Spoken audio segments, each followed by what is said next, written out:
Welcome back to the Pulse, and of course, you can always get interactive with us via social media handles.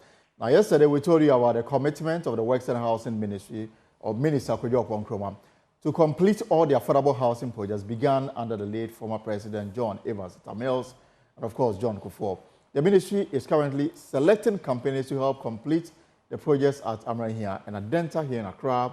In the studio with me, a spokesperson for the ministry, Manasseh at Boahene. But before we listen to him on the way forward regarding these houses, here's a report by my colleague Rejoice Semefa Pesu.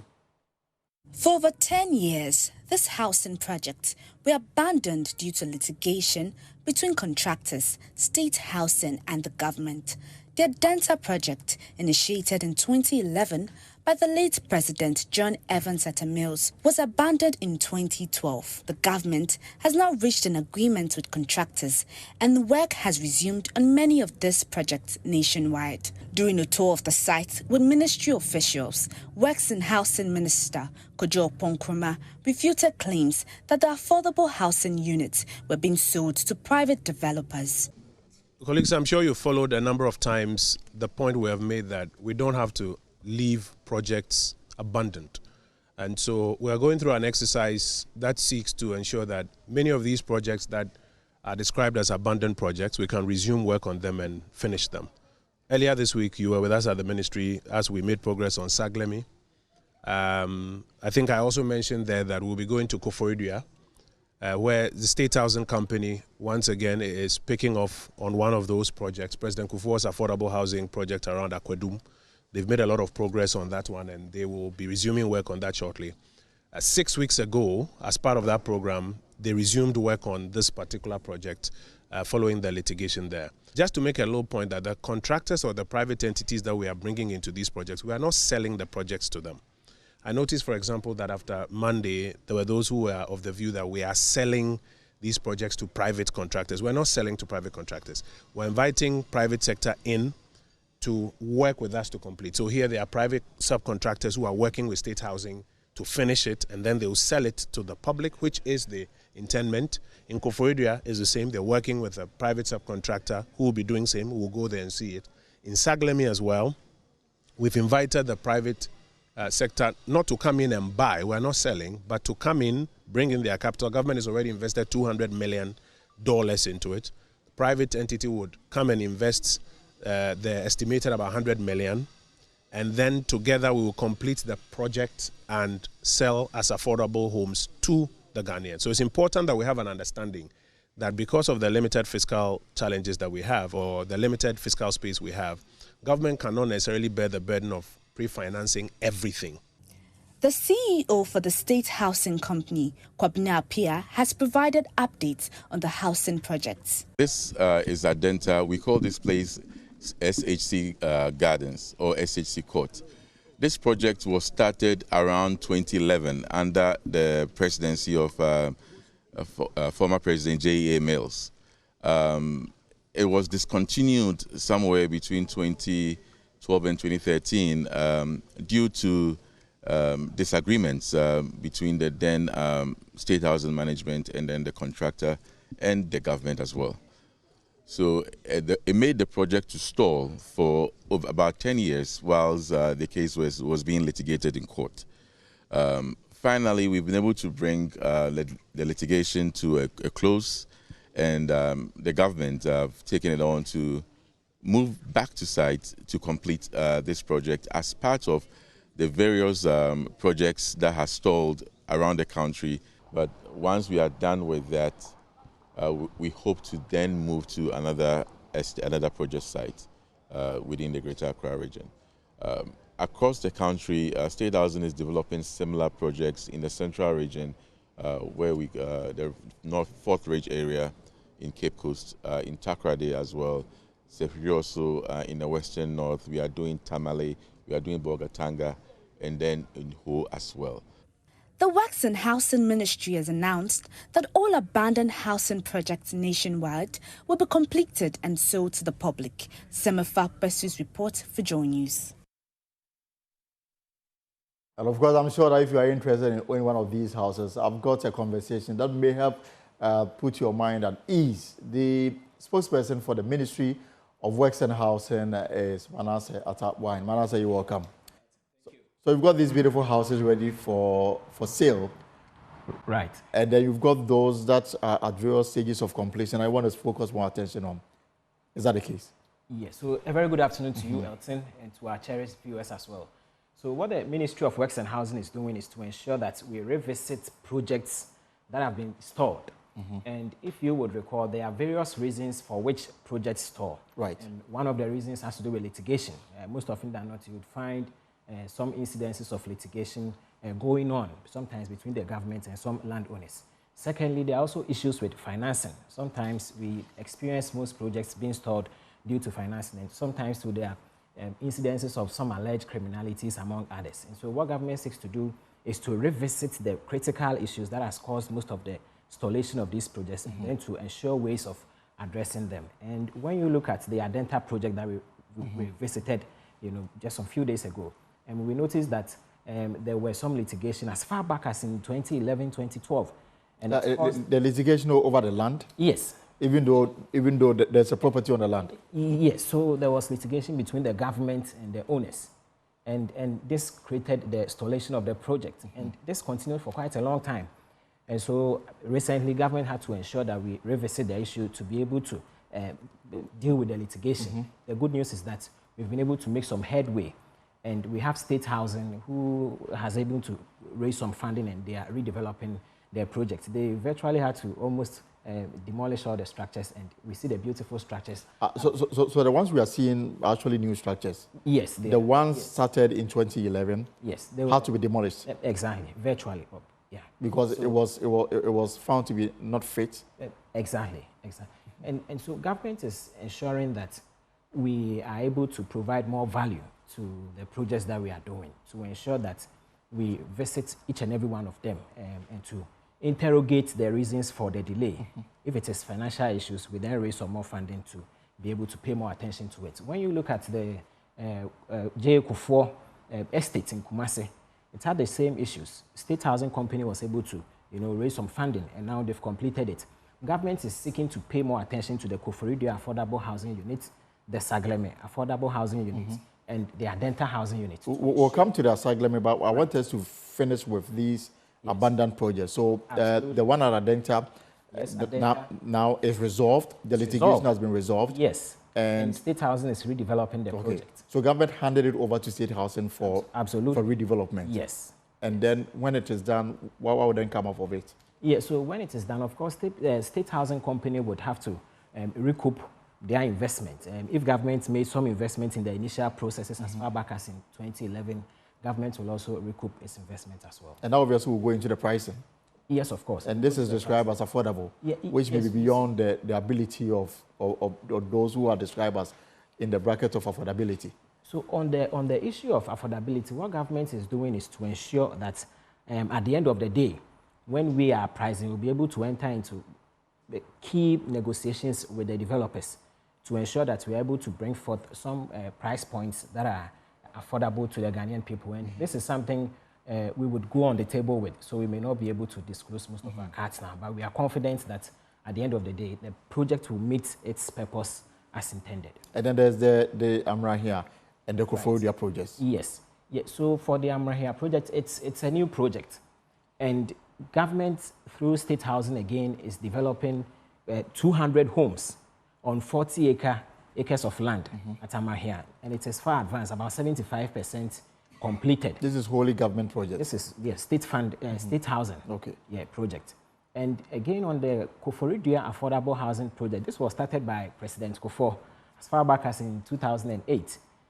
It also has suffered some financial challenges. So the ministry, in the shortest possible time, would visit the project to see the way forward. Even before the visit, the minister has engaged State Housing, and we've made some headway in making sure they have some funding available to allow them to take charge of the project and also to complete it on time. So we are confident to be able to work on this. So from the angle of government, State Housing is perhaps government being true in getting these projects done? Of course, so State Housing is there. We also have TDC. And for government, we always seek to ensure that we are able to position ourselves well to be able to attract a lot of the master developers those who are building houses on large scale, 500 units, 1,000 units, 5,000 units. So we want to position ourselves well. And that's why government is also drafting the incentives package to be able to attract most of these master developers as well. But again, you have a bigger challenge of reducing the housing deficit from the current 1.8 million. Yes. And these are all old projects that you are seeking to revive and get it done. I know that early this year or late last year, the then minister, the former minister, cut short for work to start on the Pokuase project. Right. And I don't know what state is that project in, and then the one in the Ashanti region. Are there new projects coming up? Perhaps you can deal with the Pokuase and the one you intend to do in, in Kumasi, in the Ashanti region. Yes, so the aim of government is to be able to reduce a housing deficit of 1.8 million housing units. Our first point is to visit or revisit the stalled projects to be able to bring some finality to it. And then we'll be able to make some significant headway by investing more into the new projects. On the Pokuase Affordable Housing Project, we have about 3 master developers who are on site. And we also have the grounds engineer who is doing the drainage works, the roads, and other ground works. And they are working so seriously.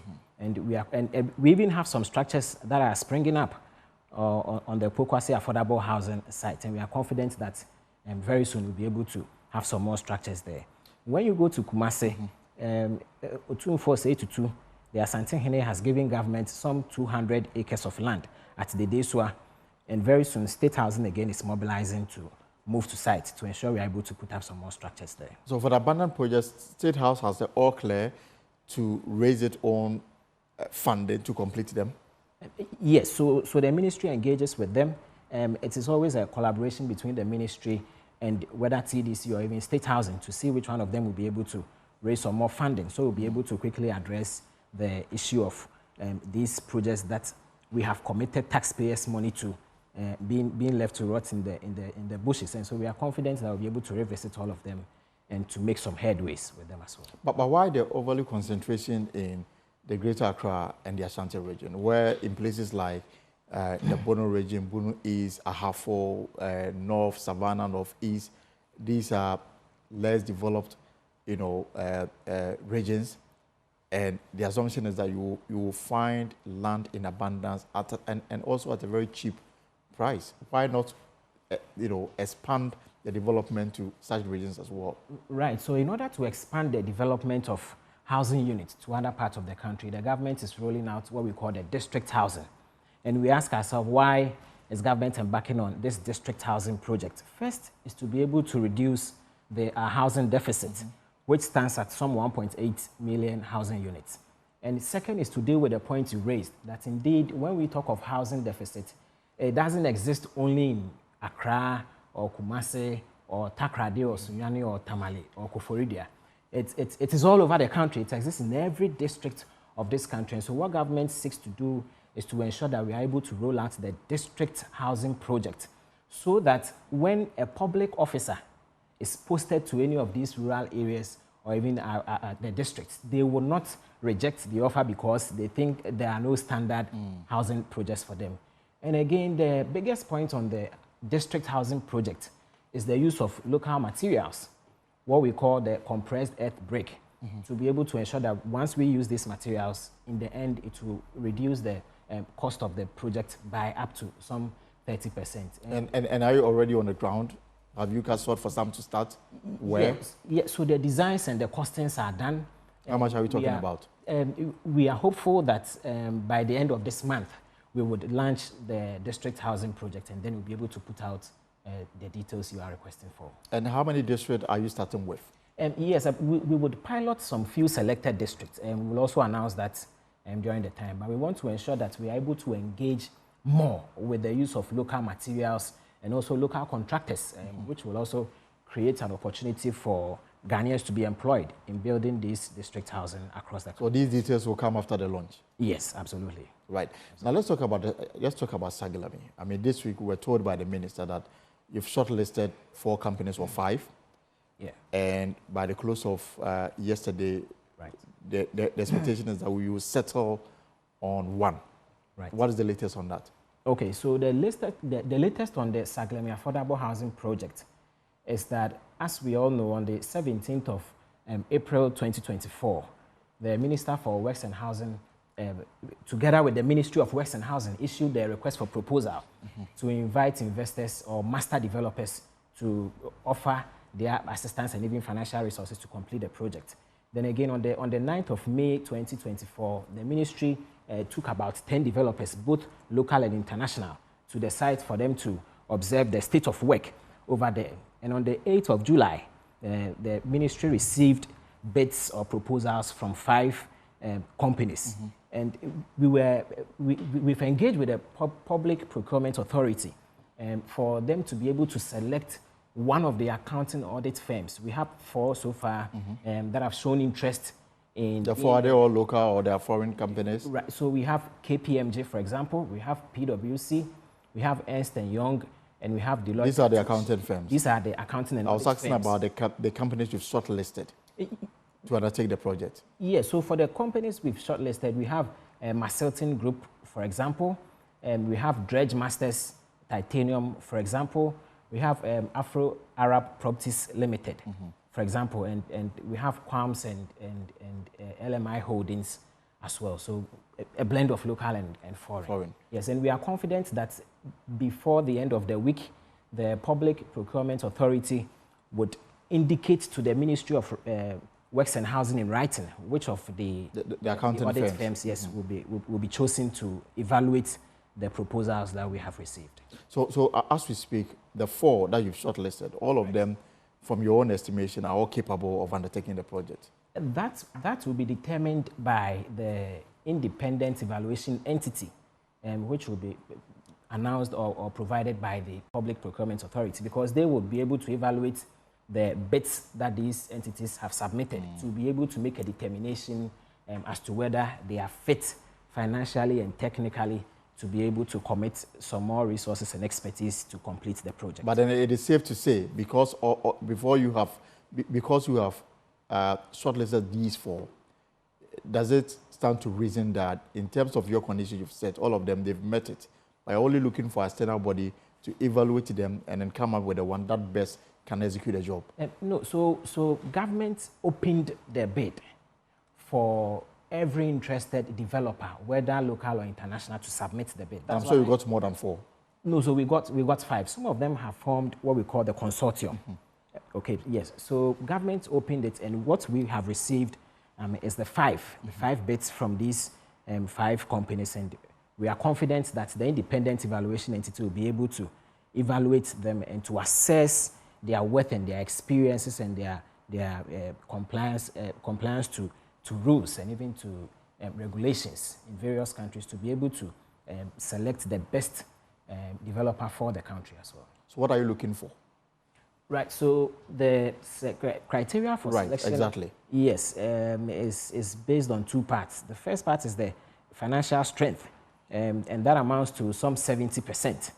And again, we also would look at the person must demonstrate that he will be able to raise at least 70% of the money required to complete the project. Yes, in fact, the selected bidder should be able to demonstrate over the period that they will be able to raise the additional $100 million.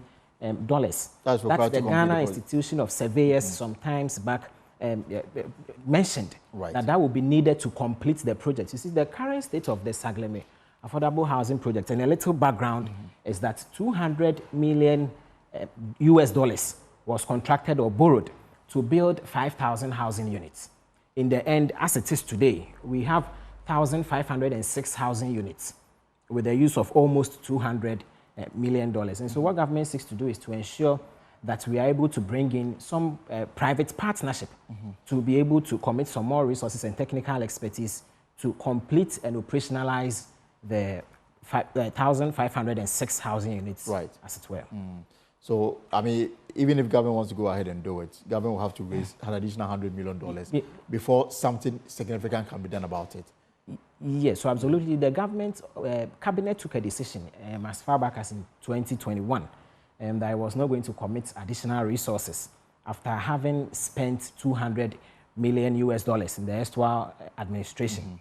And that was why it was expedient for a private developer to be looked for, to be able to commit some more resources to it. And so back to your question, the private developer should be able to demonstrate some huge financial muscles to be able to at least provide the estimated $100 million to be able to complete the other structures and also to extend electricity, water, and even sewage and even storm drains to the place to make the Saglemi city, the affordable housing area, habitable. The initial plan was to construct 5,000 housing units. Right. The contractor, at this stage, we can only count 1,500 units. This new dimension that you have taken, is it a case that you are going to go beyond 1,500 or you stay with the 1,500? Okay, so with this new dimension, what we seek to do is to work on the 1,506 housing units. We want to complete it and also to operationalize it, after which government will look at efforts to be able to draw in some more developers to invest to be able to build the additional funding. So now we are dealing with the 1,506. And when we are done, when it is completed and it is being operationalized, we then will look at how to utilize the other lands available for this project. Are you selling the project to the private developer or you are partnering them? And how do you deal with their investment when everything is said and done? Right. So we want to make the point very strongly that government is not selling the Saglemi affordable housing project to any private developer.